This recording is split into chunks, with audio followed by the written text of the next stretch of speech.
Leviticus 003. Leviticus 3. Leviticus 18:22. You may want to turn off your mind's eye and turn on your heart here. Be warned, it will be extremely difficult because too much of society's control this verse. Yes, controls man.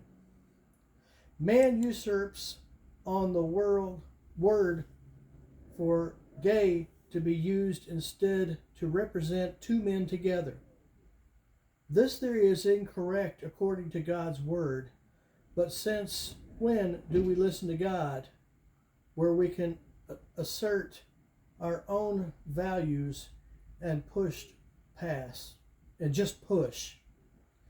It has been taught as a fundamental instead of what it really says. Most people get this wrong by reinterpreting Leviticus 18:22. Take note, I didn't say misinterpreting, I said reinterpreting. The Bible specifically states sex between same sex.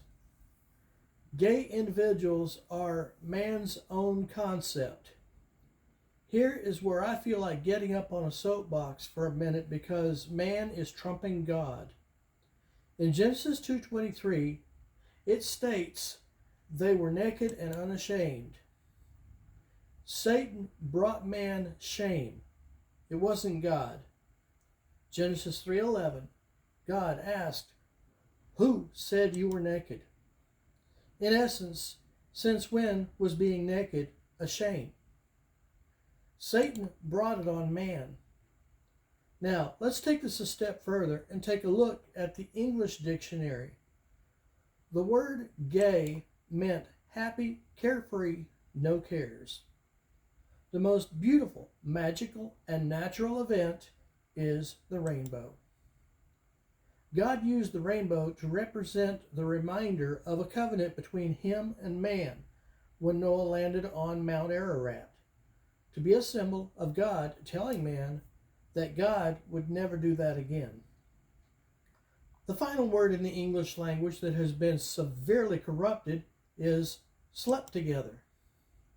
I have a sister that is older than me by 1 year, and likely at 1 year, we both fell asleep in the same bed. I slept with my sister.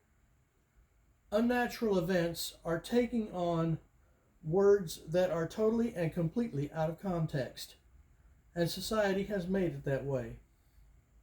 Naked, by terminology of God, is natural. Yet the intent of man is to be, if you tell someone you are a nudist, you are shunned. If you had sex with someone, you are said to have slept with them at 3 o'clock in the afternoon while you were wide awake. If a guy kisses a girl, it's okay. If a guy kisses a guy, it's gay. I can't be happy or joyous, but I can't call it being gay because man has moved the definition away from that word. Look it up on Google. Why do I bring this out here? To read Leviticus 18:22 in God's world, you would have to commit a sexual act, and you know what that means. If a mother kisses her child, it is not a sexual act. If a couple of foreigners kiss on the cheeks to say hi, it is still not a sexual act. If a boy kisses a girl, again, not a sexual act. But if a guy kisses a guy, it is considered a sexual act, or a girl kissing a girl, it is sexual act.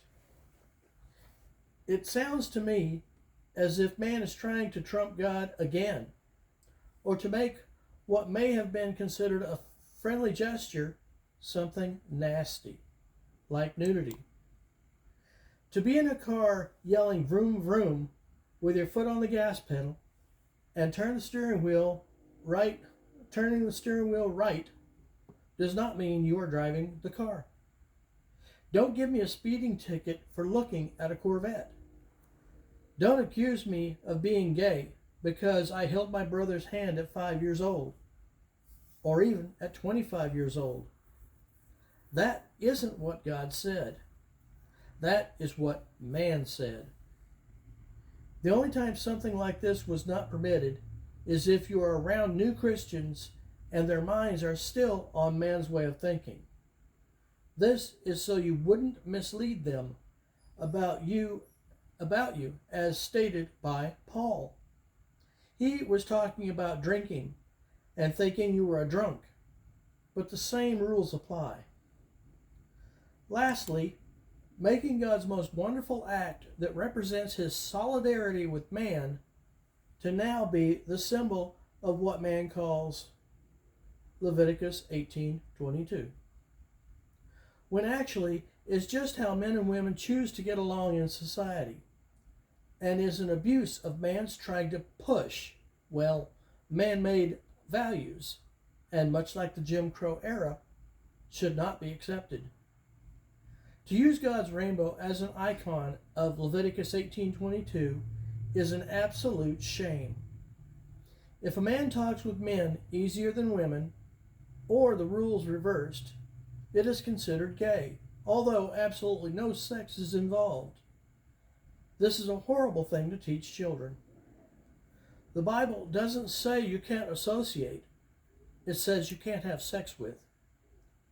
Women who associate more with women, or men who associate more with men, is not the issue. The issue is sex. Kissing is not sex, nor is hugging. 18:23 covers bestiality. Enough said. God said this is how the people in the land of Canaan acted, which is why God was driving them out. Chapter 19 deals with how to treat people. What God is trying to do is to cover as many sins that a man can commit against a brother and how to deal with them. Chapter 20 deals with the punishments of these sins. Bear in mind, this is before Jesus. Jesus bore all the sins on the cross, so God would no longer have to deal with the sin and could just deal with the person, much like he dealt with Moses. Chapter 21 deals with the priests. Since I am not a priest, I may, if I wish, take on these values for God to bless me more, because God would love to make everyone a priest, as he wants to make Israel a priestly nation. Chapter 22 deals with unaccepted sacrifices. In other words, animals that can't be accepted for sacrifice. Chapter 23 deals with appointed festivals, which are all Jewish: the Sabbath, the Passover, offering of the first fruits, the Festival of Weeks, the Festival of Trumpets, seventh month of Sabbath, rest signified by the blast of a trumpet, the Day of Atonement, and the Feast of Tabernacles. Chapter 24 deals with olive oil and bread set before the Lord, and a blasphemer put to death. A blasphemer is a person who curses another person with God's name. 24:11. The Son was brought out because he was the one who used God's name. 24:15. Back then, to say God's name as a curse is to damn yourself to death. Chapter 25 deals with the Sabbath year, the year of Jubilee, when land is to be returned to its owner. Chapter 26 deals with the rewards for obedience. All the things God will do for you if you are obedient to his word, and punishment for disobedience. Chapter 27 deals with redeeming what is the Lord's. God is actually setting prices on people should someone need to be sold into slavery, which, like I said, was a common event back then.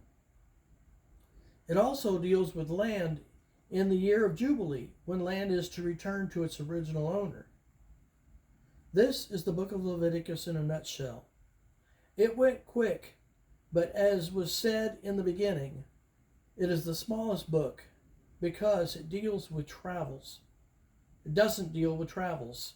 It deals with priests who thought they could do what they wanted instead of what God prescribed.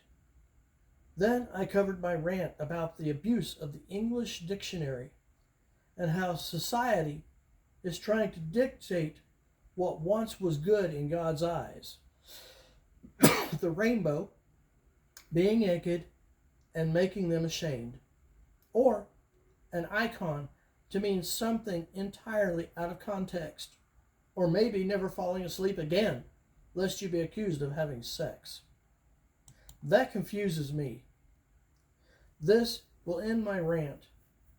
I won't say whether I am guilty or of being or not being any of the above, because that is between God and I. But the complete misuse by society, and for it to be accepted that way, believe it or not, gay definition online does not speak of happiness. Hope you check it out. Next, we will deal with Leviticus 004.